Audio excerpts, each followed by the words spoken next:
اسرائیل کا ایران کے اوپر پہلا باقاعدہ حملہ جو کہ اتنا خوفناک ہے کہ جس نے میرا خیال ہے ایران کی کمر توڑ کے رکھ دی ہے. ان کے جو بھی اعلیٰ افسران، جو بھی ایٹمی سائنسدان، انہوں نے ایک ہی اٹیک میں سارے کے سارے شہید کر کے رکھ دیے. مجھے نہیں پتا ان کے پاس اتنی کنفرم معلومات کیسی ہوتی ہیں، کون سی ٹیکنالوجی ہے، لیکن یقین کریں یہ ایران کی کمر توڑنے کے برابر ہے. اگر ایران اس حملے میں سنبھل گیا نا اور اس نے پلٹ کے کوئی اچھا جواب دے دیا تو شاید اس جنگ کا نقشہ بدل جائے. لیکن اگر اسرائیل اس بات میں کامیاب ہو گیا نا کہ وہ ایران کو گھٹنوں پہ لے آئے یا ان کو حملہ کر کے ان کو اپنے ماتحت کر لے، تو میرے بھائی پھر کوئی بھی مسلم کنٹری یہ نہ سمجھے کہ ان کے ٹارگٹ سے دور ہے، نہ وہ پاکستان ہو یا کوئی اور ہو. یقین کریں وہ لپیٹ جائے گا سب کو. اور وہ جو ان کا پلان ہے جو آج سے صدیوں پہلے ہمارے بڑے بڑے دانشور بیان کرتے تھے، ڈاکٹر اسرار کی طرح یا کوئی اور، وہ پھر اس میں کامیاب ہو جائے گا.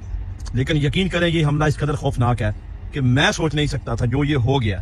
انہوں نے جو بھی ان کی اعلیٰ مطلب ہے نا قیادت، اس کو ٹارگٹ کیا.